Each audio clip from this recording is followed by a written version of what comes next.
Agora acho que deu, né? Deu boa. Fala pessoal, boa noite, vamos chegando. Boa noite, Gabriela. Boa noite, Yeli. Anderson, vamos chegando aí pessoal, daqui um pouco a gente já começa o nosso bate-papo, essa nossa conversa, essa nossa live de hoje. Alisson, aí Luizão, boa noite, vamos chegando pessoal, vamos chegando. Enquanto o pessoal vai entrando aí, o nosso convidado vai se preparando lá também. Daqui um pouco a gente já dá início à nossa conversa. Boa noite, Júlio. E Giovana, boa noite. Fabiane, boa noite. Luizão aí de novo. Ana, boa noite. Anderson, vamos chegando aí, pessoal. Pessoal que está acompanhando a live aí, manda a live lá para um amigo, amiga, pai, a mãe, pessoal que gosta de vaca aí também, pessoal que é fã da veterinária. Manda lá, compartilha a live com os amigos aí. Boa noite, Ana.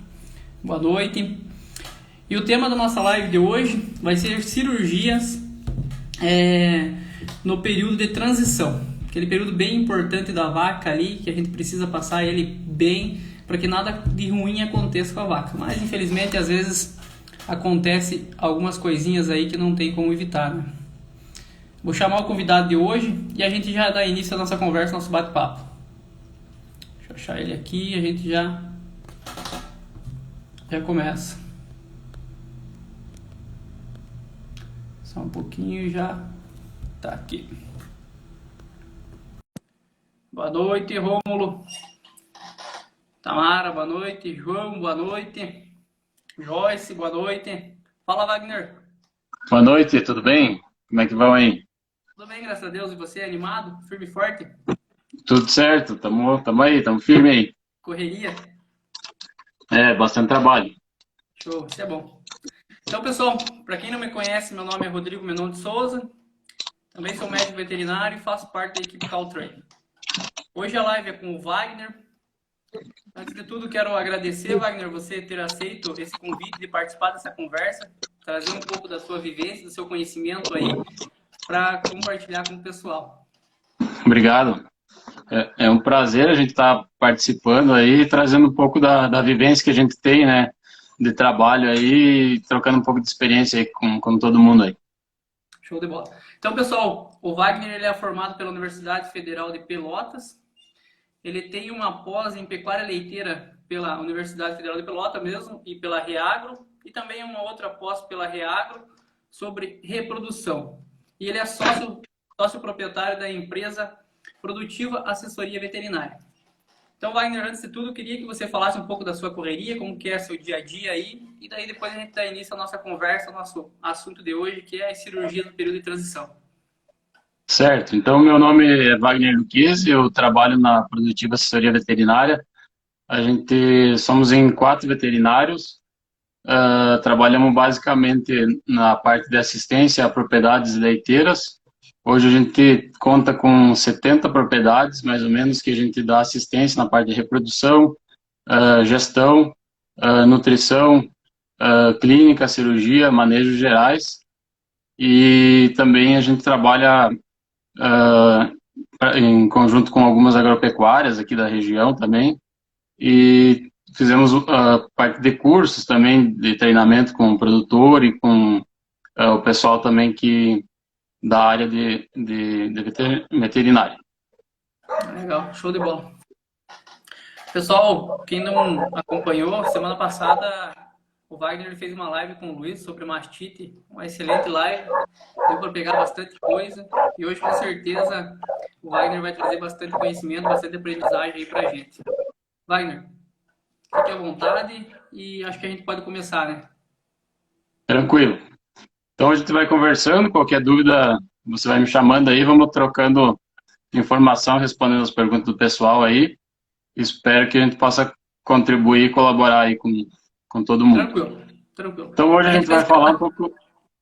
A gente vai falar um pouco. Surgiu algumas dúvidas aí, você fala o primeiro tema que você trouxe pra gente e depois a gente volta nas perguntas. Certo. Então a gente vai falar sobre cirurgias no período de transição, né? É um tema que sempre ocorre, né? Lembrando que a gente sempre tem que tentar trabalhar a questão preventiva, né? Por que está acontecendo aquele processo ali que vai desencadear a cirurgia, né? Onde que ele começou? Né? Na cesariana, por exemplo, que eu acho que é um das primeiras que vamos comentar aí, que ocorre. Às vezes pode ser que seja um processo que ocorreu devido a alguma falha, né? Principalmente às vezes um acasalamento mal conduzido, também a questão de parte distóxico trabalhoso, feto muito grande, feto enfisematoso, tem várias causas que podem desencadear isso aí, né? Hidropsias também, a questão de monstro fetal, que às vezes aparece, né? Sempre que cada caso tem que ser avaliado e conduzido na terapêutica conforme o que o animal está nos mostrando, né? O animal geralmente ele está sempre demonstrando os sinais clínicos que ele está passando naquele momento. Cada cirurgia é uma cirurgia e vai depender do profissional conseguir fazer a leitura daqueles sinais ali e tentar corrigir eles, né? Então, principalmente assim, por que a gente tem que usar a farmacologia? A gente tem que procurar usar a farmacologia a favor da gente, né? Mas como é que eu vou fazer isso, né? Primeiro, eu vou ter que ser um bom clínico, né? Se eu for um bom clínico, eu vou saber identificar os problemas que aquele animal tá passando por aquele momento, né? Na cesariana, por exemplo, eu tenho que investigar, começar numa anamnese e ver por que está acontecendo isso. Fazer o exame clínico, o exame físico, aferir todas a frequência cardíaca, respiratória, juntar os dados, ver se aquele animal está desidratado ou não, porque no pós-cirúrgico eu tenho que ter uma conduta bem estabelecida para mim ter sucesso, né? Porque a cirurgia, ela vai começar com o processo cirúrgico, que vai corrigir, mas tem o pós-cirúrgico, que é uma parte bem importante, que se não for bem conduzida, não vai ter sucesso, né? Então, eu acho que ser um bom clínico vai contribuir bastante para isso, para a gente conseguir usar a farmacologia a favor, né? Por exemplo, você está lá com o proprietário e durante o processo ele te relata que ele fez um antibiótico já naquele animal. Você tem que saber qual é o antibiótico, porque você vai ter uma conduta terapêutica pós-cirúrgica usando um antibiótico que tem que conversar com aquele lá, tem que combinar, né? Então, saber a combinação dos princípios ativos, né? E saber conduzir bem essa terapêutica, né? Sim. Uma coisa que eu vejo também, às vezes tem omissão de informação por parte do proprietário. Você chega lá para atender uma Bastante. vaca, quanto tempo que essa vaca está aí? Começou ontem. Você vai palpar a vaca, aquele feto já está explodindo dentro da vaca. Então você não tem É, mais chance de você tentar fazer um parto normal, né? Natural ali. isso. Então, E assim, por exemplo, continuando o raciocínio, você linkar todos esses fatores que você está enxergando no animal, que nem tu falou, às vezes o produtor ele omite algumas situações que podem prejudicar todo o desencadeamento do processo, né? Vê lá no pré-parto, por exemplo, a vaca obesa que chegou para cesárea que não teve uma condução boa de pré-parto, provavelmente você vai ter um problema de metabólico aí, né? Às vezes o fígado está comprometido.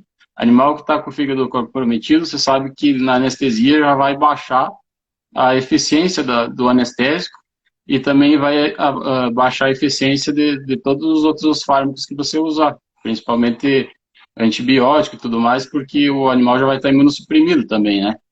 Então, você tem que saber fazer a leitura disso para você conduzir da melhor forma, né? Então, são vários aspectos que a gente tem que levar em consideração durante o processo. legal. Uma coisa que eu vejo que dá bastante problema de partos distóxicos é mexer em pré-parto. Qualquer correria que você faça no pré-parto, qualquer estresse que você gere para aquelas vacas ali, o reflexo vem 3, 4 dias, uma semana depois. Terneiro virado, parto distóxico na certa. Se tiver um pré-parto lá de umas 15, 20 vacas, dá uma mexida ali, umas 2, 3 ali, é certeza que vai ter problema. E eu já presenciei isso várias vezes e tento não entrar em pré-parto, tento não fazer nenhum manejo quando as vacas estão no pré-parto, mas infelizmente tem alguma coisa ou outra que às vezes a gente não consegue escapar, né? E aí que vem os probleminha, vem os bezerros virados, vem os bezerros sentados, mãozinha para baixo, pescoço torto. e ali você vai acabar tendo que mexer, né? Se conseguir fazer o parto, beleza, né? O problema é ter que chegar ainda a ponto de fazer uma cesárea, que já é um pouco mais complicado, né? E fora os problemas que essa vaca vai ter no pós-parto, né? Certo. É bem isso aí. Pré-parto tem que deixar ele alinhado e quanto menos a gente precisar intervir, o sucesso vai ser bem maior, né? Sempre que tiver um processo de estresse ali nesse período, o animal já está imunossuprimido e já está passando por, já é um processo de troca, né? Então, acarreta bastante prejuízo no futuro, né? Geralmente algum problema aparece, né? Com certeza. Você não Eu acho tem. importante. Acho muito importante, antes de começar a cirurgia, também a gente avaliar alguns parâmetros, né? Hoje a gente tem no campo, e eu acho que o veterinário, graças a Deus, evoluiu essa questão, né? Antigamente, há 10 anos atrás, se você falasse de fazer um hematócrito, alguma coisa a campo, era bem mais difícil, né? Hoje a gente tem meios para conseguir melhorar o diagnóstico, né? Por exemplo, mensurar hematócrito, eu acho que é muito viável antes da cirurgia, porque às vezes você junta um hematócrito mais alto, juntando com sinais clínicos de olho mais fundo, turgor cutâneo menor, maior que 2 segundos, você consegue mais ou menos avaliar o grau de desidratação desse animal. E em cima disso, você já sabe que no pós-cirúrgico, você sabe a quantia de fluido que você vai ter que dar para esse animal, né? Ver se a desidratação está entre 6 e 8, 8 a 10, ou se está superior a isso. É uma grande diferença no sucesso de uma cirurgia, porque a hidratação, ela é, conta muito, assim, né? E a gente sabe que tem bastante desequilíbrio eletrolítico também envolvido dentro do processo, né? Então, tentar corrigir isso aí. O bom, claro, às vezes se conseguisse ter proteína plasmática total, seria melhor para fechar bem certinho, mas às vezes você tem algumas coisas que levam a você tomar uma decisão mais correta. Eu acho que tem que partir sempre para a segurança, né? Então é bem importante. Na cesariana também, medir o cálcio sérico, acho que vale bastante a pena, e hoje tem equipamentos bem fáceis também, acessíveis de a gente medir, porque geralmente a vaca vai estar com o cálcio mais baixo, né? São vacas que elas passaram um período grande de parto, não evoluíram esse parto, e aí ela teve um desgaste de cálcio grande devido muito tempo de contração uterina e tudo mais, e força muscular, né? Então, são exames complementares. Parte de cetose também é bem importante medir o beta-hidroxi, né? Ontem acho que foi falado um monte sobre isso e vale lembrar, porque muita vaca que chega, que vai para cesariana, ela está com uma cetose subclínica às vezes, porque às vezes ela já não está vindo bem do pré-parto, né? Então, medir isso aí, avaliar, e aí montar uma conduta terapêutica para o caso específico. Isso tem que ser feito muito rápido, né? Porque a gente sabe que quando aparece a cirurgia, você tem que resolver tudo rapidamente, mas você tem que juntar os fatores e o que o animal está te dizendo, e nisso você montar a tua melhor conduta terapêutica. Show de bola. Isso aí, esses parâmetros que você falou é fundamental para que você tenha um sucesso e não tenha nenhuma complicação durante a cirurgia ou logo após a cirurgia, você já sabe a decisão que você vai ter que tomar. Show de bola. Pode continuar, Wagner. Na parte preventiva, ainda antes da cirurgia, uma coisa que a gente avalia bastante aqui na nossa equipe é sempre a questão de infecção, né? A gente sabe que a gente faz as cirurgias num ambiente que não é um ambiente cirúrgico. E a gente tem que ter um pouco de rigor e cuidado durante o processo e também precaução. A gente gosta sempre de utilizar antibiótico antes de começar a cirurgia. Se possível, conforme os casos, tem aquelas propriedades que a gente vai e fica mais tempo, tem propriedades que você identifica o problema e volta depois fazer a cirurgia, porque você tem um tempo para montar o material e tudo mais. Então, a gente geralmente entra com antibiótico antes, se possível. Por que isso? Porque a hora que você começou o processo cirúrgico, o antibiótico já está agindo no animal. Cada antibiótico vai depender de cada princípio ativo, né? Cada princípio que você escolher, ele e o e o nome comercial, você vai saber que aquele princípio, em tanto tempo, ele funciona, ele tem um tempo X para funcionar. Então, você vai utilizar ele para, na hora da cirurgia, você já está tentando evitar problema futuro, né? A gente gosta de usar bastante penicilina, penicilina, cefalosporinas também, uh, e sempre observar o histórico da propriedade, de doenças, clostridioses, problemas que possam ocorrer aí de contaminação futura, né? Acho que também a questão do tempo de cirurgia, né? O tempo de cirurgia é um fator que eu considero um dos mais importantes também. Vai depender da habilidade de quem está fazendo a cirurgia, mas quanto mais rápido o processo cirúrgico for feito, você abrir a vaca e fechar o mais rápido possível, você vai ter mais chance de sucesso. Tem trabalhos que mostram que se a vaca ficar mais de uma hora aberta, ela diminui 10% a taxa de sobrevivência, devido a problema de infecção pós-cirúrgica, principalmente peritonite. Então, quanto mais rápido eu abrir aquela vaca e resolver o problema dela, melhor. Então, ter o material, quando você vai fazer a cirurgia, ter o material pronto, separado, e fazer todo esse processo que a gente falou acima aí, para a gente conseguir, na hora, não perder tempo, né? Porque às vezes você está sozinho lá, você tem uma pessoa para te auxiliar, o próprio produtor que vai estar te auxiliando. Então, deixar tudo organizado para você, quando começar a cirurgia, você conseguir realizá-la o mais rápido possível, né? A instalação também, né, Wagner, é um ponto bastante importante, né? Às vezes a gente se depara Isso, com um local que não tem uma instalação tão adequada, aí já dificulta um pouco mais até o serviço da gente, né? E aí você falou, né? Quanto mais tempo demorar na cirurgia, a recuperação daquela vaca vai ser bem mais complicada, né? A contaminação vai acontecendo. isso mesmo. Seguindo na cirurgia, daí parte da anestesia, né? Anestesia, nessas cirurgias, por exemplo, na cesariana, a gente costuma sempre usar uma anestesia epidural. Ah, se a vaca vai fazer, daí você vai ver o estado da vaca. Se você vai fazer ela em pé, você faz menos anestésico, e se você vai fazer ela deitada, você pode fazer uma epidural que te auxilie melhor, um pouco com uma quantidade de anestésico, geralmente 1 para 100, por aí, uma dose assim.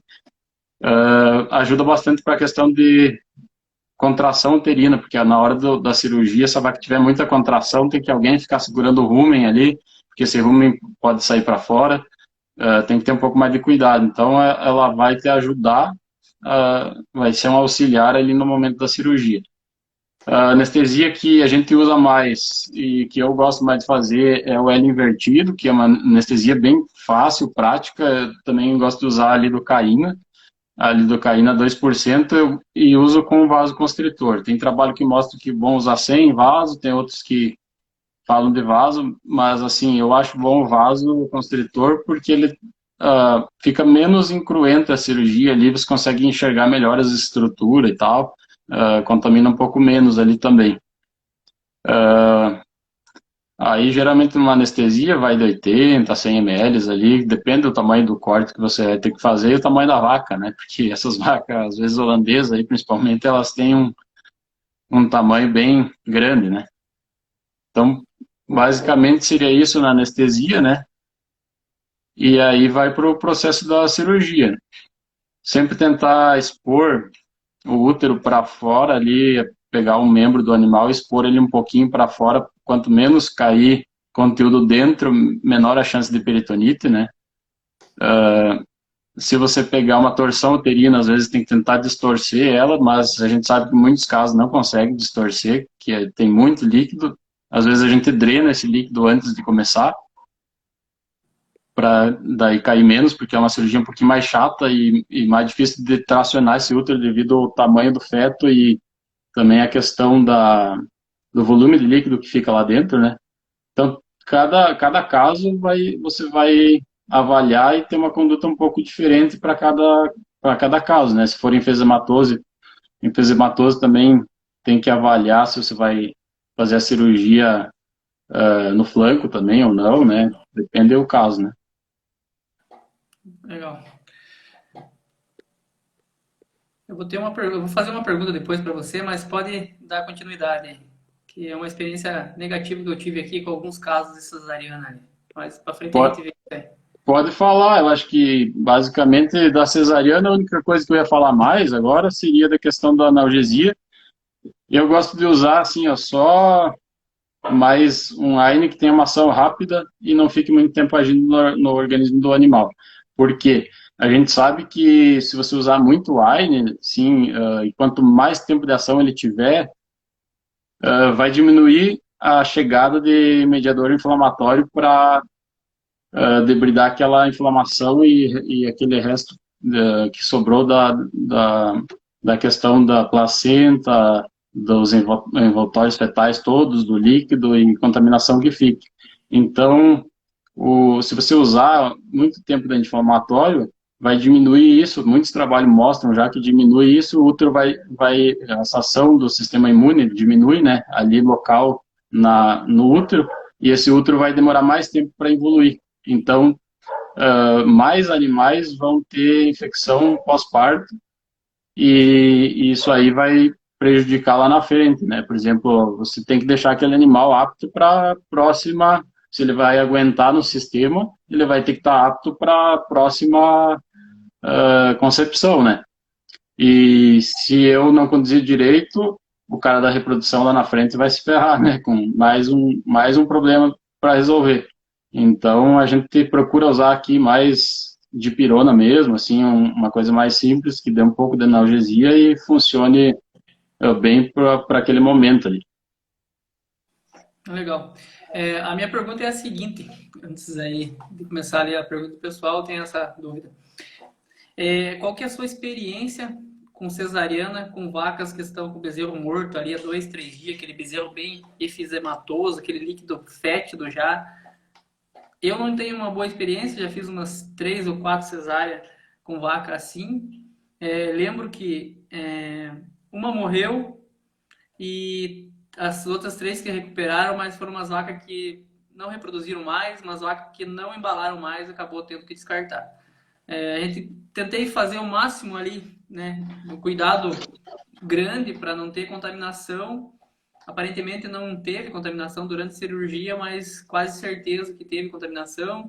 E depois elas tiveram a peritonite e não tem uma experiência muito legal. Até a última que eu abri, assim, com bezerro já 3, 4 dias morto, aquele útero monstro, eu não consegui nem expor o útero para fora. Falei pro produtor, era uma vaca de corte, bem a ponto de abate, falei, ó, liga pro açougue que essa aqui sem chance, não tem o que fazer, né? Eu não tenho uma experiência boa e essas vacas já nem mexo, né? Agora, hoje em dia, já palpo ali, vejo como que tá o bezerro, já nem abro elas mais.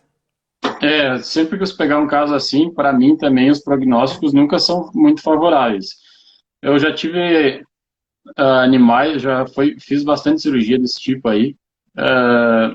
Já tive animais, vários animais morreram também, mas eu considero que, assim, geralmente essa vaca, ela vai estar mais, ela chega muito mais debilitada que a outra vaca, que a vaca normal, assim, vamos dizer assim, entre aspas, normal para a cirurgia, que ainda tem um feto viável ou que o feto morreu há pouco, né?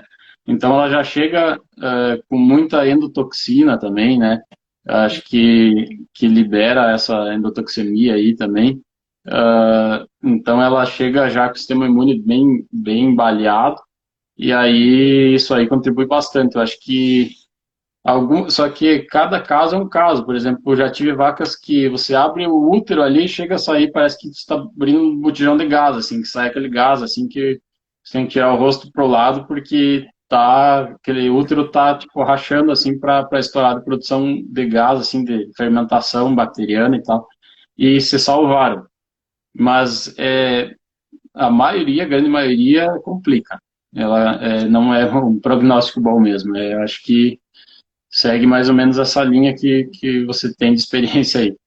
Então não é só eu que não tenho um bom resultado com esse tipo de vaca aí, né? Uhum. Aqui a gente já tem uma série de perguntas, aí eu não sei como que... você falou que utiliza penicilina no pós e o anti-inflamatório, analgésico que você gosta de usar. De pirona mais que a gente usa. Entendi. Às vezes no primeiro dia dá um Flunexin, uma dose de Flunexin, você vai observar como é que está a situação, né? Tipo, uma vaca dessas que nós citamos há pouco aí a gente, no primeiro dia, usa o Flunexin. Mas aí nos dias na sequência aí, ver como é que vai a evolução, não tenta usar tanto anti-inflamatório devido a esse problema que você vai ter no útero depois, né? Sim, Mas basicamente é isso aí. legal. Vamos para as perguntas agora? Pode ser? Pode ser. Deixa eu voltar aqui, vou pegando as primeiras aqui. Já chego nelas.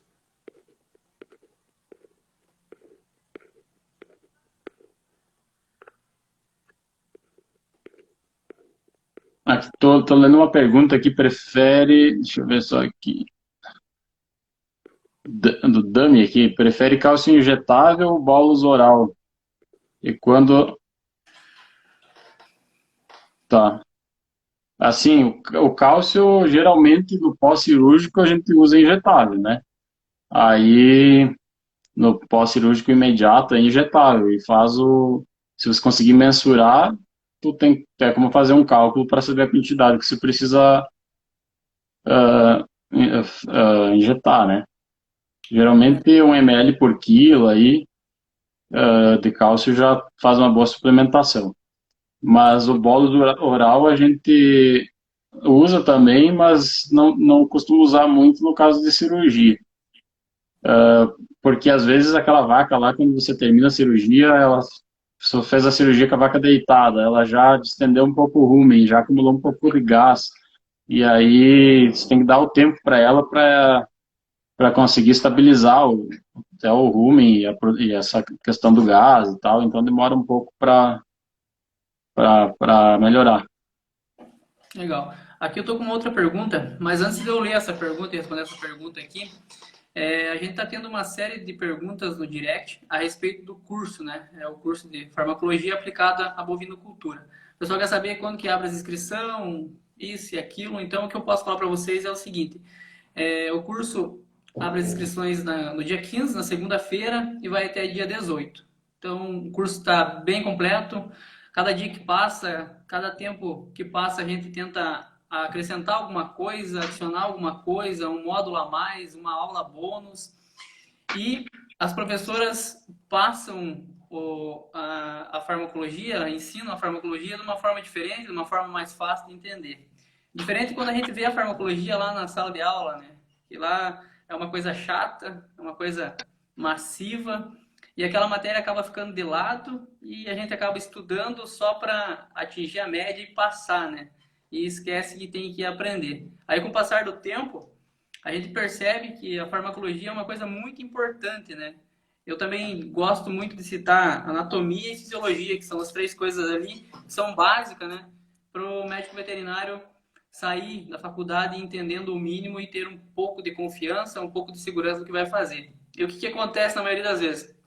O pessoal forma, como aconteceu comigo, aconteceu com o Luiz, com a Fernanda, e tem um pouco de insegurança, né? Tem um pouco de medo e às vezes acaba nem exercendo a profissão por não ter confiança, por não ter aquele conhecimento mínimo ali do que precisa para a gente ir para o batidão e para o dia a dia, né? Então acho que é isso aí, moçada. A ideia nossa é levar um pouco mais de conhecimento para o pessoal que está terminando a faculdade, está iniciando a atividade profissional, ou até mesmo aquele pessoal que já está no campo aí um tempo a mais, mas que quer melhorar, quer aprender alguma coisa, quer entender um pouco mais como que é a associação de medicamento, o que eu vou usar para cada caso, para não fazer cagada, né? Para não acabar matando vaca ou perdendo vaca aí por tratamento errado, né? Então vamos lá. Voltando aqui para as perguntas. Quando optar pela fetotomia ou cesariana? Eu nunca fiz fetotomia. A pergunta é do Augusto aí. Obrigado, Augusto, pela sua pergunta. Essa é uma coisa bastante comum, né? Eu nunca fiz fetotomia, não sei você. E a A gente, cesariana que eu fiz, com bezerro vivo ou pouco tempo ali que está morto, eu tive bastante sucesso nelas. Mas fetotomia eu nunca fiz, desconheço, não aprendi. Daí o que a gente não sabe fazer, não inventa, né? Aqui a gente faz assim, ó, quando tem o feto enfisematoso, se você tiver viabilidade no canal, que não seja aquele feto que está completamente ocupando todo o espaço da cavidade, a gente primeiro tenta a fetotomia. Aí, né, vê como é que está a posição do terneiro e tenta tirar alguma parte primeiro de membro e aí vai tentando tirar o feto pela fetotomia. Passa atrás do membro, laça ele com uma espiazinha e começa, com cuidado, você vai tentando cortar. Às vezes a gente consegue tracionar ele até alcançar o início do peito dele aí, e aí também perfura o peito, tira a parte dos órgãos com a mão, assim, e aí ele diminui bastante o tamanho, principalmente se ele tiver enfisematoso. Quando você acessa a cavidade torácica ali, ele dá uma boa murchada, principalmente ele sai aquele gás ali, todo aquele conteúdo ali, aí você tem mais viabilidade de conseguir tirar. Se for feto enfisematoso, primeiro a gente tenta isso, daí a gente vai para cesariana só se for no último caso, daí, se não conseguir sucesso. Basicamente, essa aí que é a diferença que a gente usa. Me pediram aqui, vou ler aqui também, na cavidade abdominal, lava a cavidade com lactato, ringer com lactato, ou não acho necessário? Sempre que a gente tiver um pouco de contaminação, a gente sempre lava, a gente sempre procura lavar. E depois de fazer a sutura, a gente lava também, por exemplo, fez a sutura do útero em 2 camadas, daí lava também, que é a parte que você vai manipular mais, a gente procura lavar. Legal. Aqui a pergunta da Yara Rezende. O que pode ocasionar esse parto distóxico, né? É multifatorial, né? Na verdade, tamanho do bezerro, tamanho da vaca, tamanho da pelve dessa vaca, se ela às vezes foi uma novilha que não estava bem preparada, que não chegou com o peso certo à inseminação, né? Se não teve uma boa criação, às vezes ela vai ter o canal inviável para a saída desse feto. Aí todos os outros processos que a gente comentou antes ali, de algum monstro fetal que às vezes ocorre, né? Parto gemelar também, às vezes que se atravessa demais. Tem várias causas que pode ocorrer. Show de bola. Tem as doenças também, né, que podem acometer a vaca ali no finalzinho da gestação, que Com sem dúvida certeza. vai gerar alguma caca ali, vai dar um Uhum. probleminha assim no parto dela. Outra pergunta aqui do MC Lara Lopes Costa. Alguma forma de avaliar o cálcio sérico a campo? Como que você faz, Wagner? Sim, a gente usa o cálcio mais VET aqui, que é da Eco. Aí você tem que coletar um pouco, só coleta um pouco de sangue. Aí tem que ser um tubinho com citrato. Daí separa ele. Se você tiver na propriedade ali mesmo, tu às vezes consegue deixar ele um pouco ali, ele já separa, porque vai 2, 3 gotas já são suficientes. Aí tu vai sempre ter o kitzinho, né? Ele vem com o kit pronto ali e tu consegue mensurar no aparelho e em questão de 2 minutos ele já faz a análise. E você já tem um bom resultado. Essa aqui você já respondeu. Quais seriam os sinais de um parto distóxico? Foi o Hélio que mandou pra gente aí. Parto distóxico é aquele parto que o animal começou com todos os sinais de parto e ele tem um período que não evolui, né? Esse período que não evolui e vai continuar naquela mesma fase um tempo superior ao que a gente considera ideal, né? Aí, nesse momento aí, você vai ter que intervir, né? Aí você vai avaliar a causa dessa distocia, né? Dentre todas essas que a gente citou, mas não dá para querer mexer com o animal rapidamente, né? Às vezes a gente nota muito produtor que tem um pouco de ansiedade, né? Que a Sim. vaca começou o sinal de parto ali, ainda não estourou bolsa, nada, e o cara já quer fazer o parto, né? Às vezes isso aí pode levar a um parto distóxico. porque ela tem todo o tempo dela de preparação e dilatação e tal, né, para conseguir parir, né? Uma dica também, o que eu sempre vejo quando é um parto distóxico, às vezes a presença da placenta já ali saindo, um filete de placenta saindo e você não avistou o bezerro ainda, né? De nenhuma das formas Uhum. ali. É na certa que alguma coisa de errado está acontecendo ali. Uma pergunta minha agora também aqui, Wagner. Assim, a vaca entrou em trabalho de parto e você vê que aquele parto não está progredindo.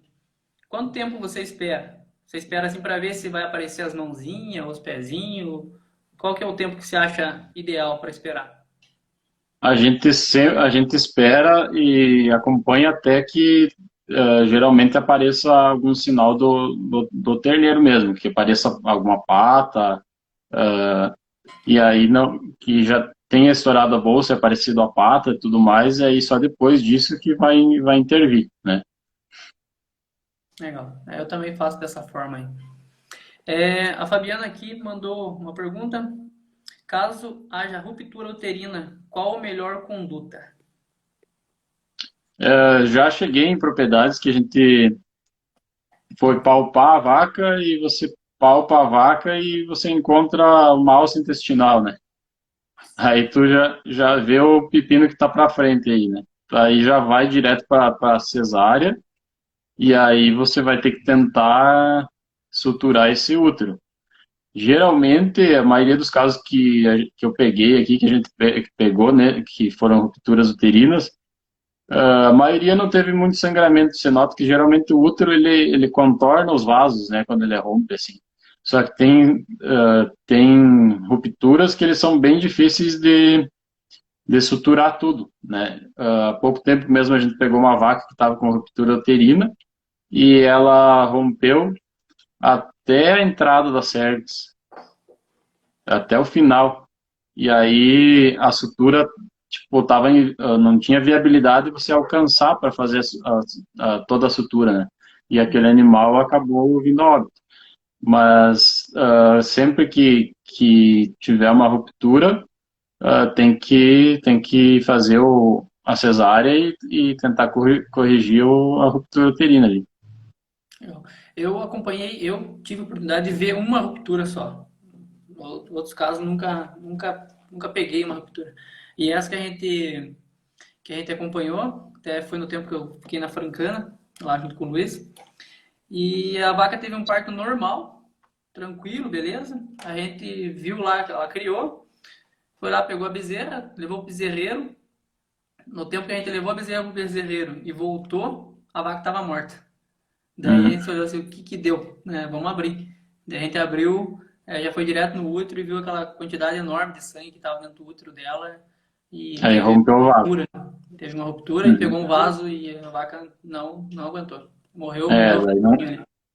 daí não aguenta mesmo. É, isso aí. Então, é, agrovida digital. Já fiz várias cesarianas, as que dão muito certo são aquelas que os produtores não intervêm antes. Isso é fato, né? Mas eu não sei você, A mas questão tempo, né? A questão tempo da intervenção, porque às vezes você chega lá fazer o parto, aquele parto já faz horas que foi começado a ser feito, né? Não foi começado pelo veterinário, né? Então, isso aí, com certeza, só contribui para a piora do quadro clínico do animal, né? Para frente, né? é isso aí, verdade. Sempre tentam, né? Sempre tentam, o último a colocar a mão é o médico veterinário. Aí você chega ali, Deus do livre, dá até medo, e dor nos braços. A cesariana com a vaca deitada corre o risco de maior contaminação do abdômen do que com ela em estação? Quem fez a pergunta foi a Vete Carolina Marques. Obrigado pela pergunta aí, Carolina. Eu acho que isso aí depende. Por exemplo, se a vaca tiver, o que a gente faz aqui? Se a vaca estiver bem, que ela está muito bem, ela vai para a cirurgia de pé, em estação. Você sabe que aquele animal vai aguentar a cirurgia. Se você vê que o animal já está debilitado, eu não tento fazer a cirurgia de pé porque eu não quero que esse animal deite no meio da cirurgia e aí complique todo o processo. Aí já faço com ela deitada mesmo. Tem trabalhos que mostram que vacas que fazem cirurgia em estação, elas têm maior taxa de sobrevivência perante vacas que fazem deitado. Mas isso eu acho que tem muito mais a ver com isso que eu falei, que a vaca que está deitada, às vezes você chega lá, a vaca já está deitada e nem levanta mais, né? Porque ela já está num processo mais adiantado do parto ali, que foi muito trabalhoso e desgastante para o animal, né? Legal. Acabei lendo errado o nome aqui. É Agro Vidigal. Ele fez um comentário aqui da mesma pergunta. Sim, por experiência, fica mais difícil tirar e expor o útero. Então é complicadinho. Vaca deitada é complicado. Uhum. O Augusto mandou aqui uma pergunta sobre a drenagem do líquido que você comentou. Então, sendo drenado, pode ocorrer de afetar a sobrevida do bezerro? Depende como é que tá esse parto, quanto tempo que ela tá em parto. Se você palpou e a viabilidade tá boa do feto e o cordão ainda tá levando bastante sangue, esse procedimento de drenar aí não vai demorar tanto, né? Se você tiver pega um calibre bom de um manguito bom ali para conseguir faz um pique no útero e faz essa drenagem, não vai demorar tanto. Não vai tirar todo o líquido, né? Você vai tirar uma parte que já te deixe livre para você conseguir fazer o procedimento e não caia tanto na cavidade. Mas cada cirurgia é uma cirurgia. Você vai abrir o animal e você vai ver como é que está a situação, né? Legal. Outra pergunta aqui da Ilmara. Antigamente usavam a vela uterina para prevenir infecções pós-parto. Queria saber sua opinião. Hoje em dia, eu não uso mais vela uterina. Eu acho que tem alguns trabalhos que mostram que ela se torna muito agressiva para o útero, né? Aí eu não tenho usado muito. Já usei antigamente, mas isso já faz uns 10 anos atrás, eu acho. Que ainda se usava mais, mas agora eu não tenho usado mais. Eu prefiro lavar bem com soro, se precisar lavar e drenar isso aí, do que usar vela. A Yara aqui, os anti-inflamatórios devem ser de ação rápida, com pouco tempo de ação? É aquilo que eu expliquei antes. Eu prefiro usar eles com menos tempo de uma ação rápida e com menos tempo de que não sejam muito longa a ação do anti-inflamatório, né? Devido a essa questão do útero, quanto mais anti-inflamatório você usar, mais tempo o útero vai demorar para voltar e evoluir, né? E aumenta a chance de endometrite consideravelmente. Até fizeram um trabalho nos Estados Unidos, o Rodrigo Bicalho falou ano passado, se eu não me engano, desse trabalho aí, com um número bem grande de vacas que foi pós-parto aplicado anti-inflamatório e outras que não foi aplicado. As que foram aplicado bastante anti-inflamatório, elas tiveram bem mais problema de retenção de placenta e de infecção uterina pós-parto. Aqui tem uma dúvida do Josimar também.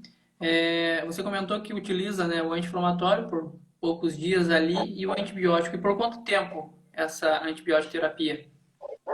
No mínimo 5 dias 5 dias. na cesariana eu Penicilina utilizo. mesmo. Geralmente penicilina. Se você tiver muito problema de carência, você pode associar no começo penicilina, que a gente sabe que às vezes tem uma carência um pouco maior, né? Devido às apresentações que a gente encontra. Você pode depois partir para uma cefalosporina com menos carência, né? E continuar o tratamento com uma associação, né? Legal. Já usou Xatapem? Sim, sim. JPEM, Pensivete. Show de bola. Era uma outra pergunta aqui, já foi. É, Tranquilo. É, A fetotomia você já respondeu. O que acha do uso do pó de penicilina na sutura e abertura da cavidade? Eduardo que mandou a pergunta aí. Valeu, Eduardo. Certo. É uma boa pergunta essa. Eduardo, assim, ó, os trabalhos mostram que não tem tanta diferença, não tem diferença estatística de você lavar com um antibiótico, né, a cavidade ou não lavar. Mas a gente aqui nota na prática, e isso faz tempo que a gente faz, que se você misturar no soro, que você vai lavar, quando você vai lavar o soro, você misturar o antibiótico, a penicilina no soro e usar para lavar, ela melhora a questão de infecção pós-parto, principalmente peritonite. A gente costuma usar. Aqui tem uma pergunta da Joyce. Ela quer saber se tem alguma diferença no tratamento quando você tem o feto morto há mais dias dentro do útero ali. Ou é o mesmo tratamento que você usa? Se tem diferença, basicamente a diferença maior, o procedimento vai ser o mesmo, mas assim a diferença maior vai ser no pós-operatório. A gente tem que prestar bastante atenção na questão da hidratação, né? Esse animal vai ter um déficit hidroeletrolítico bem maior, então tem que repor bastante eletrólito, drente, geralmente a gente faz bastante drente. Sempre quando vai usar o drente, olhar, tem muito tipo de drente, olhar qual que você vai usar, avaliar. Se você vai precisar de cálcio, tem uns que tem uma concentração melhor de cálcio, a parte energética também muda de um para outro. E basicamente é isso aí e focar na parte do antibiótico também. Show. Aqui a Thalita. Vocês têm preferência pela excisão de flanco ou para mamária? Eu só fiz pelo flanco. Geralmente a gente faz a incisão de flanco mais baixa. Legal. Tem que sempre cuidar, assim, principalmente na vaca holandesa, se você vai fazer anestesia nela em pé e depois tu vai deitar ela para fazer o procedimento, quando você deitar ela, você tem que começar essa incisão sempre mais ventral um pouco, porque se você começar a incisão um pouco mais dorsal, aquele espaço às vezes não vai te servir para nada, porque o útero vai baixar, né? Ele vai pesar ali e vai vir mais pro ventre. E aí você tem que fazer uma baita sutura, você vai demorar muito mais tempo no pós-cirúrgico. Esse tempo aí vai ser bem importante para a questão de infecção, né? Quanto menos tempo, melhor, menos infecção pós-parto tu vai ter. Então, não fazer um corte exageradamente grande e não muito perto dos processos transversos ali, das vértebras, ali, um pouco mais abaixo. A Diele mandou uma pergunta aqui sobre a cesárea com feto morto também, referente ao padrão de sutura e a dificuldade devido à infecção. Muda alguma Padrão de coisa? sutura, que você dominar mais a sutura e que você seja mais rápido para executar. Pode fazer sutura no útero, sempre a gente procura usar cush e procurar fazer duas suturas. Invaginar bem ela, né, as bordas ali, para não ter perigo de contaminação na cavidade depois. E aí na parte muscular pode ser contínua ou ancorada. Geralmente elas têm muito sucesso e não tem problema de ruptura nem nada. São mais rápidas também, né? Legal.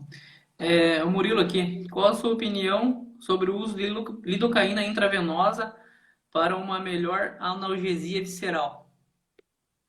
A lidocaína intravenosa eu costumo usar quando eu preciso ter maior movimento de alça intestinal, quero melhorar essa parte da irrigação de víscera. Aí eu costumo usar, eu acho que às vezes, por exemplo, um deslocamento de abomaso, de repente ele seja até mais interessante do que, por exemplo, numa cesariana. Legal. Aqui outra pergunta do Mildorando. Qual a sua experiência em relação à cesárea paramamária? Não costumo fazer a paramamária porque a gente trabalha muito com vaca de leite. E a vaca de leite ela tem um abdômen muito grande, bem distendido e o rumen bem pesado. Isso aí pode dar deficiência de pontos, né? E também tem a questão das veias, dos vasos ali, mamários ali, né? Que às vezes complica um pouco para você abrir ela, né? Mas em caso de feto enfisematoso, é uma das indicações fazer para mamária. Eu acho que daí tem que avaliar o animal ali, como é que é a anatomia desse animal, né? Na questão de vaso e tudo mais ali, pro acesso à cavidade. A Ju mandou uma pergunta aqui. Boa noite. Qual a sua conduta em casos de peritonite pós-cirurgia? É complicado. É, aí o pepino já está instalado, né? Focar bastante na hidratação, a questão de reforçar o antibiótico, que é o que você pode fazer, e também aí você tem que avaliar o que o animal, como é que o animal está evoluindo clinicamente, né? E aí vai suplementando com medicação básica, assim, soro, às vezes Ringer, cloreto de sódio, o animal geralmente desidrata muito, né, no peritonite também, mas é complicado, é pepino. Eduardo aqui manda uma pergunta. Alguma experiência ou dica para cesárea de flanco direito? Não costumo fazer, só ela é indicada em poucos casos, né, de flanco direito. Acho que a parte das alças intestinal é uma complicação que você pode ter e te atrapalhar bastante na cirurgia, então às vezes tem que avaliar bem se vai ter viabilidade de fazer pelo lado direito ou não, mas ao lado esquerdo é bem mais aconselhável, né? Legal. O Nath também mandou mais uma aqui. Qual fio recomenda para a sutura? Já vi catiguete e linha de pesca. A sutura interna sempre com catigu, né? Número 3 ou 4 cromado é o que a gente procura usar sempre. A linha de pesca vai para a pele mesmo. Parece que vai pra pele. Não tem problema nenhum. Eu uso e dá É, e vai bem na pele, não tem problema. interno também nunca usei. Qual a tua conduta para evitar casos de peritonite pós-cirurgia? A conduta para evitar a peritonite é o máximo cuidado possível que você tiver durante a cirurgia. Ah, primeiro, quando você vai preparar esse animal aí, você tem que tentar achar o melhor local, se ela estiver em pé, para fazer. Local limpo, né, principalmente. Às vezes você tem que fazer no lugar que você encontra o animal, aí você vai ter que tentar melhorar a questão de principalmente a desinfecção da pele, tricotomia bem feita, ampla e cuidados básicos de cirurgia. Legal. A pergunta foi do GPDMR. Valeu pela pergunta. Gilberto aqui. É uma pergunta interessante também. Qual o procedimento que vocês usam para casos de torção uterina? Torção uterina, se você conseguir, você sempre vai identificar no toque, né? Se a torção for incompleta, a gente tenta o parto e tenta desfazer essa torção. Em muitos casos a gente consegue. Se você conseguir acessar as patas do animal ali e passar pela torção ali, se for uma torção incompleta, você consegue. Se for uma torção completa, você vai direto para a cirurgia, né? Já vai para cesárea. Aí você tenta, você conseguir desfazer a torção, beleza, mas a grande maioria dos casos não consegue desfazer. Aí tenta, se conseguir drenar o líquido, drena o líquido antes. Se não conseguir, ter mais pessoas auxiliando na hora de tentar tracionar esse útero para cima para abrir ele mais próximo do córtex para esse líquido sair para fora. Legal. Tem um veterinário de Castro que é o Ricardão, o mestre Ricardão. Ele consegue lidar com as torções, cara. Eu não sei como que ele faz, mas ele Tem, muito rápido ali e dá certo, dá boa. Eu é, já vai, fazer torção, que eu consegui, não era uma torção 100% ali torcido, né? Era uma torção parcial e consegui distorcer e arrumar o feto ali. Também a gente já pegou um caso que não uhum, conseguiu distorcer, aí a gente fez a incisão na cavidade abdominal ali, distorceu e a vaca conseguiu criar normal. Então foi um sim, caso uhum, legal, uma experiência legal que a gente teve, foi com uma vaca da Letícia, de Cetozeto, colega nossa aí de profissão e amiga aí também. Wagner, você quer dar início ao outro tema? E daí qualquer eu coisa a acho, gente volta aqui que tem muita Depois a pergunta. gente responde mais umas perguntas, né? Eu acho que vamos Não falar vai um conseguir pouco das conhecer tudo. cirurgias de deslocamento da abomaso, que eu acho que é interessante e tem uma ocorrência grande, né? Sim, Então, por, por que que ocorre a deslocamento da abomaso, né? Essa sim está muito ligada com, com os eventos que acontecem desde a secagem e a condução desse período de transição, né? Eu vejo assim na maioria das propriedades que o deslocamento da biomassa ele acontece muito mais por erro humano do que por problema no animal em si, né? Desde o período seco, você procurar secar uma vaca que esteja bem, se você identificar algum problema, mastite, correção de casqueamento, tudo deve ser feito antes. Aí trazer o animal para o pré-parto, conduzir bem esse pré-parto, dieta aniônica monitorada com pH urinário, porque senão, às vezes, a dieta que você está fazendo, que o nutricionista fez é uma, que a vaca está comendo é outra, e que você acha que a vaca está comendo é outra, né? Porque tem muito problema aí no meio, né? Então, tem que fazer uma dieta bem conduzida, aniônica e monitorada, para não precisar ter uma incidência baixa de deslocamento da biomassa, porque hoje a gente trabalha com medicina de produção, né? A gente tem que fazer o produtor ter lucro com aquela atividade. Quanto ao gasto que você tem num problema de abomase, numa vaca, se for ver, são bem altos, né? Essa vaca geralmente vai ficar com o del aberto para a primeira inseminação, vai atrapalhar toda a parte reprodutiva, vai ter mais incidência de outros problemas pós-parto e doenças metabólicas. Então, tem que pensar primeiro na questão preventiva, né? Então, quando você tiver hipocalcemia, retenção de placenta, endometrite, laminite, todas essas doenças, se a gente for buscar trabalhos na literatura, todas elas têm referência e ligação direta com o deslocamento da abomaso quando você tem esse problema instalado. Se não é, os trabalhos mostram que ou é direta ou indiretamente. Por exemplo, você tem uma hipocalcemia, com a hipocalcemia você vai ter uma atonia menor da parte digestiva. Essa movimentação mais lenta aí vai facilitar com que o abomaso se desloque.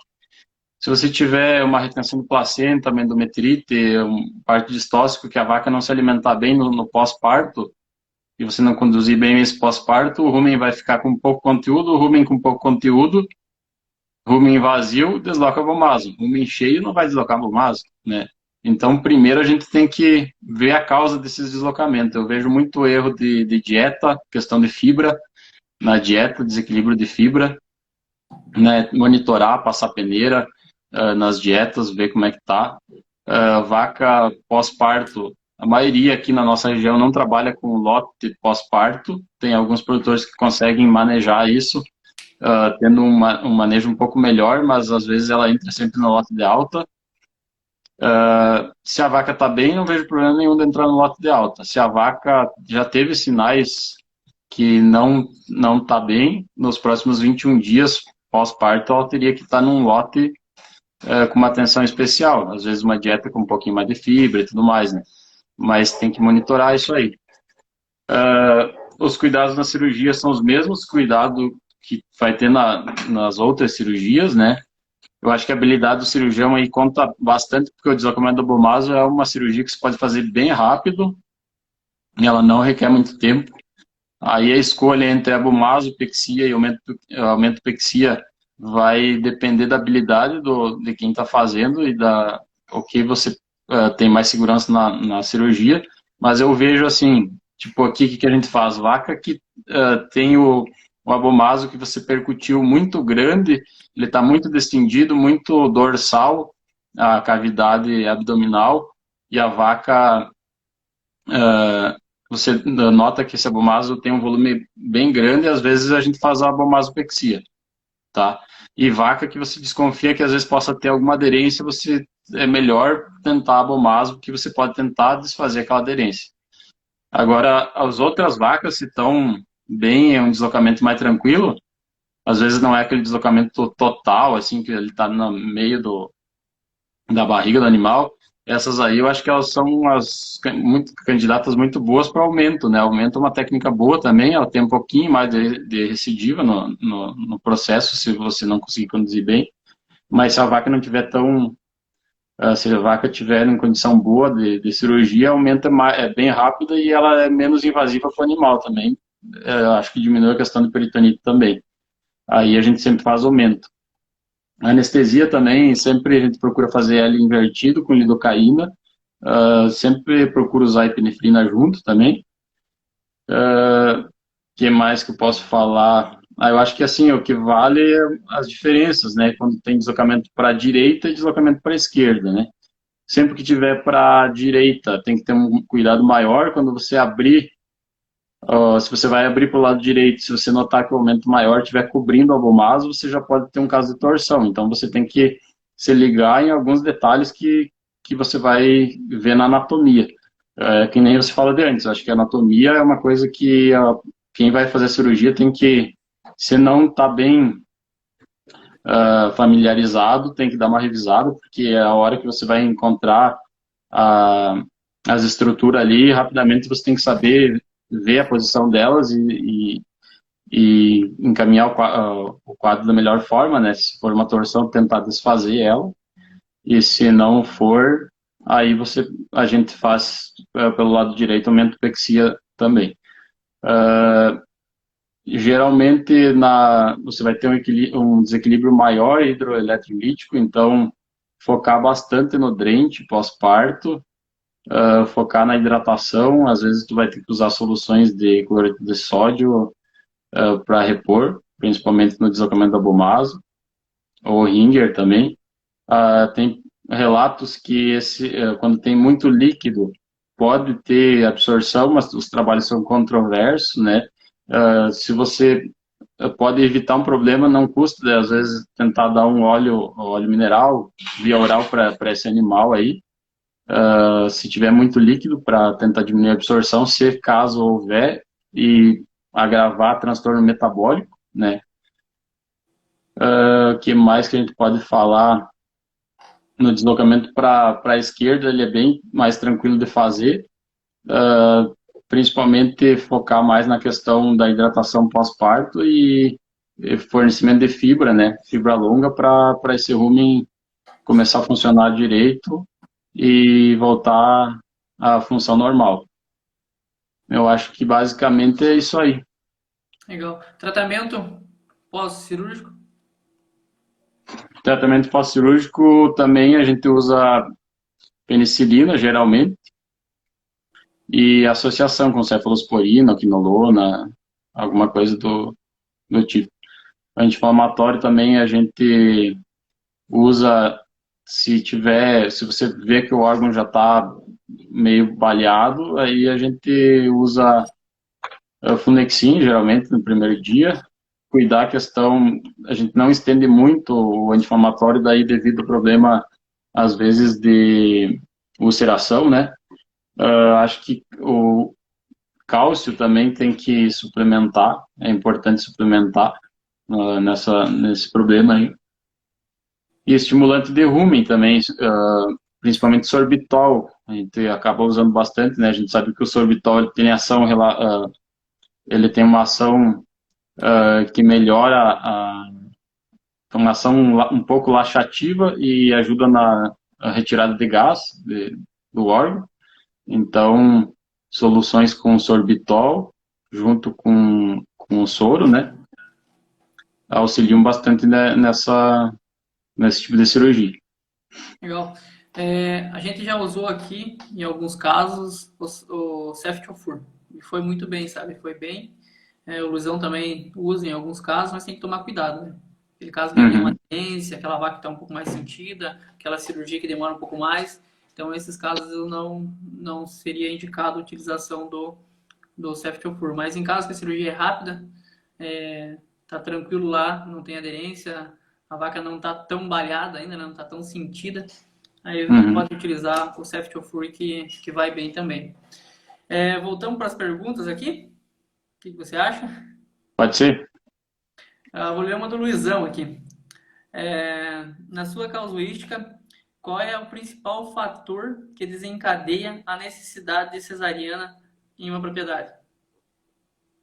Cesariana, geralmente, aqui eu noto que a gente acaba fazendo, a principal, eu acho que tem bastante variabilidade aí. Às vezes, principalmente em produtores que têm menos tecnificação, eu acho que é erro de acasalamento, desproporção de terneiro, de tamanho de terneiro e de tamanho de vaca e principalmente vaca e novilha, que chega a essa primeira inseminação aí com um peso errado, tamanho errado. Eu E já, eu aí já depois acompanhei. Pode terminar.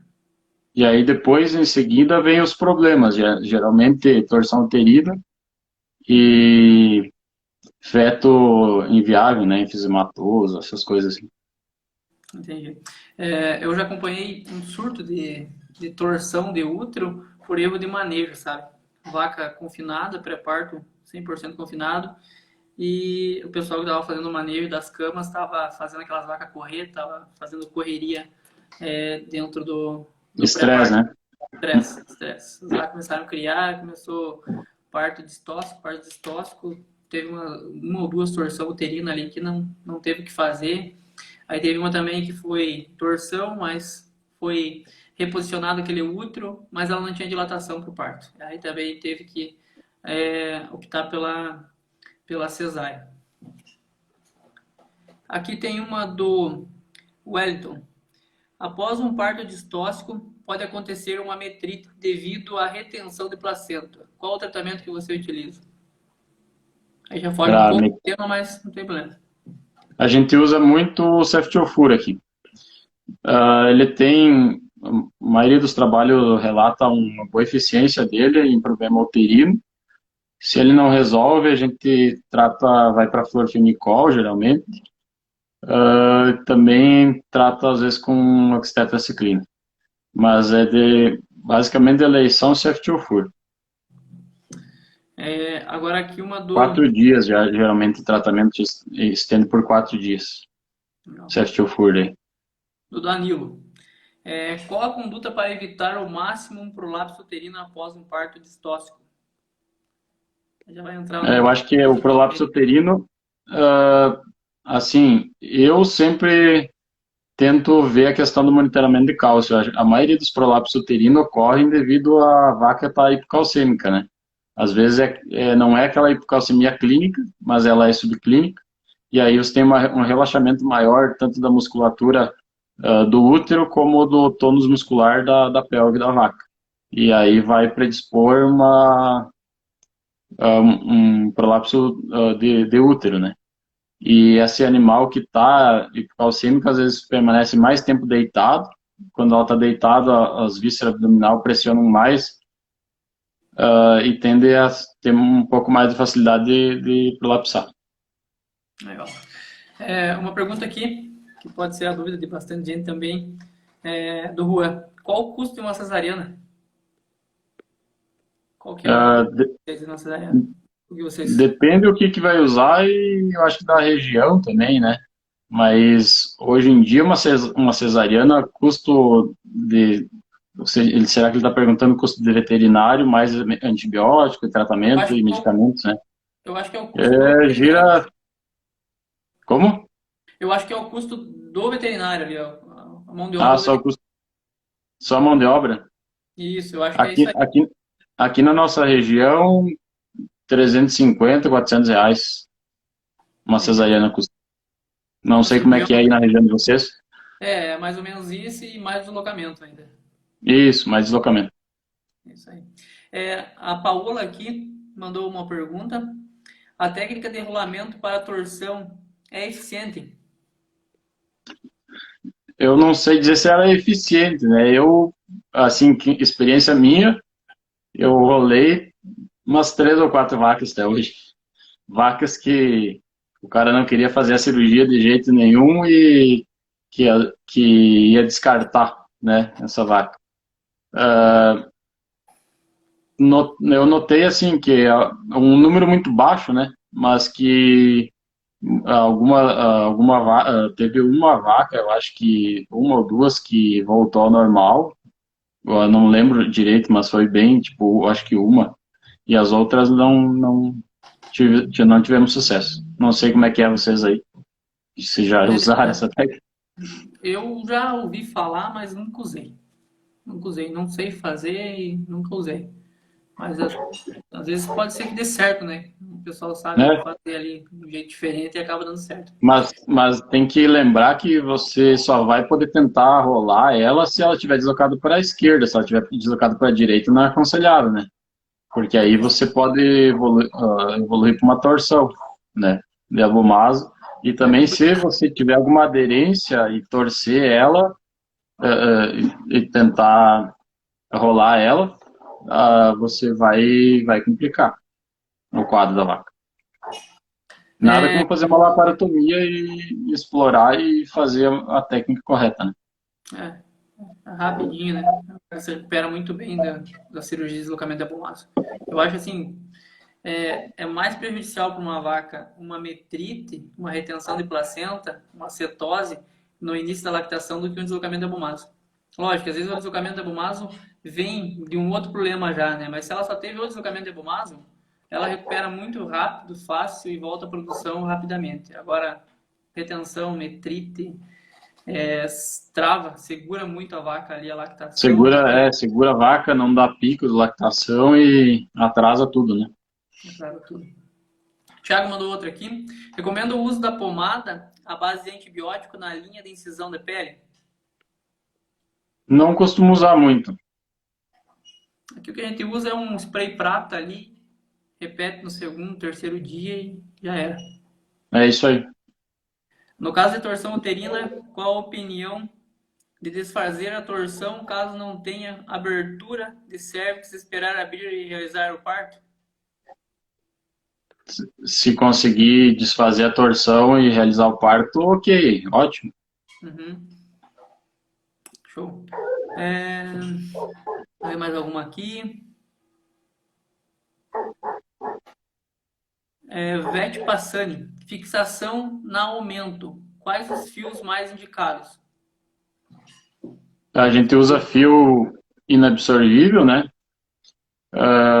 Basicamente nylon 60 e botão para fixar, e um botão.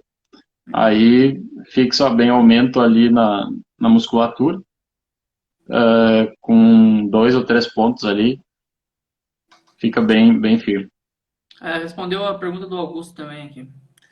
É... Parto gemelar predispõe ao deslocamento?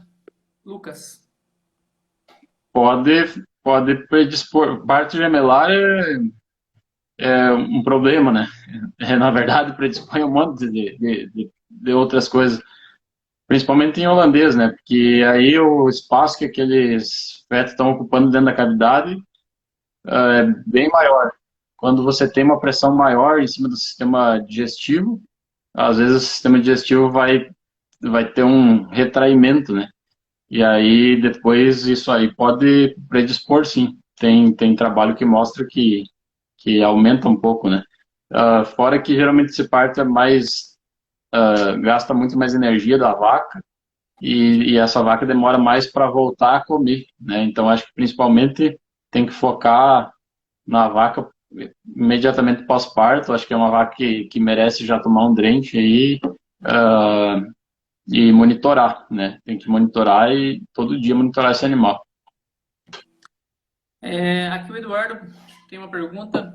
Deslocamento abomaso à direita, cursa com acúmulo muito maior de líquido no abomaso. Alguma dica para drenagem? Drenar quando você tentar vendo que geralmente o que a gente faz? Quando a gente vê que tem muito líquido, a gente acessa um pouco mais ventral para conseguir tirar o líquido. E aí, hoje em dia, tem até umas bombinhas que o pessoal usa, né? Que auxilia, que na verdade para auxiliar é mais interessante, porque o problema que eu vejo é que quando a gente quer drenar muito, a gente fica com essa vaca muito tempo aberta. quanto mais tempo com a vaca aberta, menor chance de sucesso na cirurgia. Então, às vezes, se você tiver uma bombinha para drenar, essas de sucção, essas tipo que os dentistas usam aí, dá para usar sim. Legal. Caroline, aqui tem mais uma pergunta, que é a relação também do custo de uma cirurgia de deslocamento de abomaço. Quanto que você cobra? É um pouco menor do que de uma cesariana, né? Aqui se cobra. Legal. Faixa nos 300, 250, 300 reais. Isso. Vamos lá. Como diferenciar na clínica o deslocamento de abomaso à direita da torção de seco? Fabiane. O seco, geralmente, ele fica localizado mais no flanco, né? E quando eu tenho um problema no seco, você pode usar a palpação retal para ter auxiliar. Geralmente, na palpação retal, você vai conseguir palpar o seco, distendido, dilatado. Aí vai ter auxiliar. Em último caso, se você tiver muita dúvida, você pode tentar acessar e ver se consegue coletar líquido e ver o pH. Se tiver ácido, vai ser abomaso. Mas basicamente pela localização, que ele vai estar mais caudal ao flanco, o seco, né? E o abomaso sempre vai estar mais nas últimas costelas ali. O ping pode fazer nos dois, mas a palpação retal também auxilia bastante. Eu geralmente, e também a incidência do seco, da dilatação de seco é bem menor. Inclusive eu peguei uma semana passada, né, que fazia tempo que não pegava. E não é difícil de conseguir diferenciar, não. É a pessoa que vai buscando ali, tem que palpar, ver na palpação, a auscultação, posição principalmente, e também o estado da vaca, né, vai ter auxiliar, assim. Legal. O Eduardo mandou outra pergunta aqui. O que você pensa do uso da pilocarpina no tratamento de deslocamento de abomaso à esquerda? Alguma dica ou experiência? Eu já usei pilocarpina há tempo atrás, não vi grandes diferenças e não, hoje em dia não uso, praticamente não uso mais. Eu acho que assim pode ser auxiliar depois do tratamento, se você precisar ter um pouco mais de motilidade, tirar um pouco mais de, precisar tirar, tiver muito gás assim dentro do aparelho digestivo.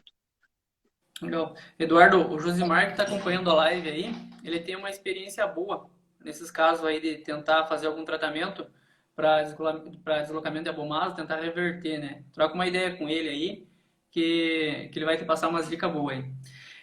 A Thierry, como proceder em caso de aderência em deslocamento de abomaso à esquerda? Palpar a aderência, ver se é possível desfazer essa aderência. Se conseguir desfazer, tem que ser bem levemente, tentar ir descolando. E aí depois reposicionar o órgão. Mas tem aderências que às vezes não consegue desfazer ela, pode dar ruptura do órgão. Glaze aqui, Florfenicol não tem indicação para vacas em lactação? Na bula não tem, né? Hoje em dia tem muita coisa que começou a aparecer que não tem indicação, né? Se eu pegar algumas tetraciclinas também não tem indicação, né? Mas a gente sabe mais ou menos o tempo de excreção, né? Isso aí a gente vai mais pela terapêutica lá. Geralmente 5 dias ele passa, mas aí tu faz um teste antes de mandar, né? Legal. O pessoal acaba usando, né? O pessoal acaba usando. Vamos lá, vamos lá. Acho que a gente venceu as perguntas aqui. Aqui do Alisson aqui. Em que estágio de infecção uterina você trocaria o tratamento com antibiótico bactericida por um antibiótico bacterostático? Aí depende também do tipo de infecção, né? Se você tiver uma infecção que perdura por muito tempo, o ideal era fazer uma cultura, né? Para saber se esse antibiótico que você está usando já não está funcionando devido à bactéria que está instalada lá dentro. Aí, tipo, é mais difícil sem um resultado de um exame, é mais difícil você vai trocar, mas mais no achismo, né? O Murilo aqui, como é feita, como é feito e qual o material usado para fazer esse botão na aumentopexia? Botão de roupa. Um botão de roupa, assim, que Arranca na seja um hora. botão bem firme, e grande. E a gente desinfeta ele, né? Deixa geralmente uma solução de amônia quaternária ou iodo. Legal. A Gleice que manda outra pergunta. Quando tem acompanhamento reprodutivo, é indicado induzir antecipadamente o parto? Eu não costumo induzir parto, só se eu vejo que tem muita necessidade. Acho que quando a gente induz, a gente tem uma chance maior de problemas futuros, né? Ela De manda, retenção de placenta e tudo mais. ela manda aqui que em caso de gêmeos, gestação É, gemelar. também procura não induzir, mas daí só se você vai identificar no ultrassom lá. E aí eu acho que tem que acompanhar esse animal. Só se o animal não evoluir e você vê que ele está precisando mesmo, que seria mais, daí faz, mas senão eu não costumo fazer. Não Legal. sei como é que vocês procedem aí nesses casos. Eu também não acabo não induzindo. É só se tiver um parto atrasado, sei que ainda é um macho que está ali, se atrasar muitos dias ali, a gente acaba induzindo, né? Mas pela uma Certo. preocupação daquela vaca não conseguir parir aquele bezerro tão grande que vai crescer ali muito naqueles últimos dias de gestação, né? É, o Souza da Silva aqui manda uma pergunta: qual parte do aumento você realiza a fixação? Na curvatura do aumento ali, quando você vê que ele faz aquela curvatura ali, é a região melhor de fixar, né? A orelhinha ali do aumento ali. Show de bola. É ali mesmo que a gente usa também para fazer Uhum. fixação aqui. Costuma falar a orelha do elefante, né? A gente brinca aqui com É, orelha de macaco aqui no sul, eles falam. outra aqui do Matias: deslocamento de abomaso é menos comum em animais de sistema de pastejo? Não necessariamente, porque depende, eu acho que depende, que nem nós falamos no início, depende do manejo, principalmente do manejo de transição. É o que vai mais afetar a maior ocorrência ou não. E a questão da fibra, às vezes, por exemplo, está em pastagem de inverno, que nem aqui que a gente tem muito azevém, e azevém novo, que tem pouca fibra, às vezes pode acontecer até mais, né? Então depende do manejo. Se o produtor manejou esses animais de forma errada na questão da fibra, a predisposição vai ser maior. Aqui uma do Danilo: quais principais sintomas do deslocamento de abomaso? Os principais sintomas, geralmente o animal pós-parto vai começar a selecionar a comida, geralmente não vai querer comer concentrado, rações, esses alimentos, vai procurar às vezes mais fibra. O animal que está apático, geralmente pode ter diarreia, é comum de você encontrar diarreia, mas ela pode até ser mais firme em algum tipo de deslocamento. E aí você vai partir para o exame clínico. Aí vai auscultar e identificar o PING, né? Show. O Cássio aqui manda: na cesárea, ao fechar o útero, você retira a placenta e anexo ou deixa para serem expulsos naturalmente? Boa pergunta. Depende de como é que a vaca vai estar. Se aquela placenta já está soltando bem e eu consigo retirar rapidamente, eu retiro. Geralmente até é melhor, né? Mas se a placenta está bem aderida, você não vai ficar tracionando ela ali, porque só vai ter sangramento e vai fazer lesão, né? E essa lesão aí, se a vaca vai permanecer no rebanho, conforme o grau da lesão, ela vai ter problema para emprenhar depois. Então, só se a placenta realmente já está descolando. Você vai ver facilmente ali se é fácil, se ela está descolando ou não. Show. É, aqui uma do Paulo. Prolapso vaginal em fim de gestação. Possível com aumentar tratamento?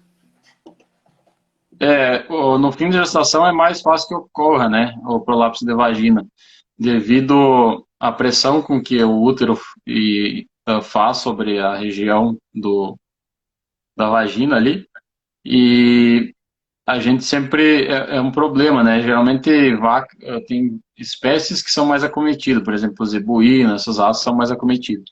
Ah, Tenta resolver ele o mais rápido possível, repondo o órgão para dentro e fazendo a sutura de flecha modificada. E aí a gente deixa a sutura até os primeiros sinais de parto, daí depois retira se estiver muito próximo ao parto, né? Se não estiver próximo ao parto, geralmente a gente deixa de 8 a 10 dias essa sutura e depois tentar retirar. Tem uma incidência de recidiva de 35% geralmente. A maioria dos trabalhos mostram isso, né? Quando tiver muito problema de recidiva, depois do parto, você pode usar algumas outras técnicas, que é tipo fixação da vagina, uh, fixação por dentro um pouco da vagina com coragem de ponto. Mas tem vacas que às vezes, que depois que der estiramento do ligamento, ela prolapsa, ela recidiva muito. Aí é um problema, aí às vezes é um candidato para descarte. Não sei qual que é a experiência de vocês aí, como é que vocês têm feito. Então, eu acompanhei um caso esses dias de prolapso de vagina. A vaca que estava com problema, uma indigestão, um timpanismo junto ali, acabou forçando e teve o prolapso de vagina. Aí eu não conseguia atender, expliquei para o produtor como que fazia, ele conseguiu reposicionar. Daí, no dia seguinte eu consegui ir lá dar uma olhada na vaca. A vaca não tinha mais prolapsado, ele só empurrou para dentro de uma forma simples, não fez nenhuma sutura, né? E o bezerro estava vivo ainda, por sorte. A gente fez um tratamento ali para uma intoxicação, uma indigestão. E ela criou, mas não conseguiu se recuperar daquele quadro de indigestão, aquela intoxicação, e não conseguiu salvar a vaca, né? Mas Uhum. a bezerrinha ali ainda conseguiu tirar com vida, né? Certo. Aqui uma do Agrovidigal. Qual medicamento vocês usam para induzir o parto? Aqui a gente usa prostaglandina, né, o PGzão, ali, o famoso PGzão, o ECP e a dexametasona. Os mesmos que a gente usa também. É isso aí. Quarto dia. Às vezes benzoato de estradiol a gente usa também. Cipionato ou benzoato, depende também. Se quer tentar uma ação um pouquinho mais rápida, daí usa benzoato. Estrogenzão da vida, né? Isso. Legal. O que eu vejo aqui no terceiro, quarto dia, esse bezerro, a vaca consegue julgar ele. Não sei se você percebe que ele vem antes ou mais tardio. Geralmente em 48 horas ele geralmente já tem um resultado, assim, mas às vezes demora um pouquinho mais mesmo. Eu não sei como que tá o horário aí, Wagner. Tô sem relógio, sem um horário aí. O pessoal manda a hora pra gente, por favor. 9h20. Eu acho que tá de bom tamanho, né? A gente conseguiu falar bastante sobre a cesárea e o deslocamento de abomaso, que são duas cirurgias aí bastante comum, né? Bastante recorrente no nosso dia a dia, na nossa clínica, né? Mas é aquilo que você falou, né? Se trabalhar na prevenção, no manejo ali, cuidado, né, com esses animais, você consegue reduzir bastante esses problemas, né? Principalmente a cesárea, né? A cesárea, ninguém gosta de fazer cesárea, né? É complicadinho ali a recuperação, depois pode ter algum problema reprodutivo para frente, né? E o deslocamento de abomaso é um pouco mais comum, né? Mas também muito ligado a manejo, né? A falha humana do que o próprio animal, né? A não ser aqueles casos que já vem aquele combo, né? A vaca cetose ou se não uma metrite, uma retenção de placenta ou até mesmo uma hipocalcemia antes, e aí o deslocamento vem de brinde ali, né? É bem isso aí mesmo. A gente tem que tentar sempre trabalhar no preventivo, né? Porque Hoje em dia, a atividade do leite, a gente sabe que os custos de produção estão bem elevados e a gente, como técnico responsável pelas propriedades, tem que minimizar, né, problema, né? Problema numa propriedade de leite tem todo dia, né? E de várias formas. Então, os que a gente pode controlar, que está na mão do homem, a gente tem que tentar identificar, ver número, usar software sempre que possível, medir as coisas. Eu acho que é muito importante mensurar, né? Já foi o tempo de não mensurar as coisas e ter dados, né? Em cima disso aí você vai ter gestão. Eu acho que é o caminho para o sucesso, hein? Show de bola.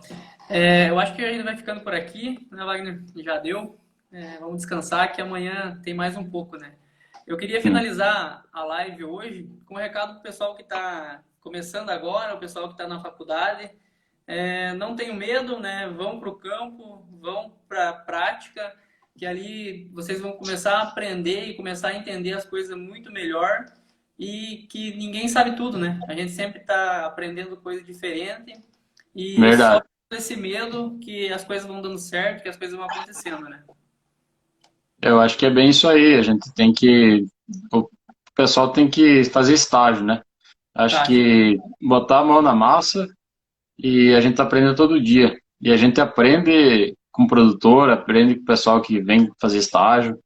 A gente está na veterinária, é uma ciência que todo dia você tem que continuar estudando, né? Tem coisa nova, tem colegas É, que trazem técnicas novas. É isso aí mesmo, a gente tem que focar no objetivo que ele acontece. isso aí. A gente tinha uma professora na graduação que ela falava o seguinte: pessoal, se empenhem, usem as férias para fazer estágio, não fiquem em casa no videogame fazendo nada. Vão fazer estágio, porque quando depois vocês se formar, vocês vão chegar na propriedade, vocês vão chegar na fazenda, os peão da fazenda vão dar aula para você. E daí esse negócio é chato, é feio. E tem muito É, peão de fazenda aí muito bom, né, cara? Os caras são tem, foda. tem. É verdade, hoje Cuidar em dia o conhecimento das tá perguntas. para todos, né? E É, a gente tem que estar sempre atento. é isso aí. Mas é isso aí, Wagner. Pessoal que acompanha a live aí, muito obrigado. Obrigado pela participação de todos e pelas perguntas. Eu acho que foi uma live bem produtiva. Foi uma troca de ideia bem legal e bem interessante. E muito obrigado mais uma vez, Wagner. Qualquer coisa, estamos aí. Dá um grito. Eu que agradeço, espero ter contribuído aí. Se ficou alguma dúvida, o pessoal pode entrar no nosso Instagram lá da Produtiva, Assessoria Veterinária, e também conversar com nós. Aí a gente está aberto para tentar ajudar. Tá bom? Show de Obrigado, então. bola. Valeu, Wagner. Obrigado. Valeu, Abraço. Até mais. tudo Tudo de bom. bom. Abraço. Tchau, tchau.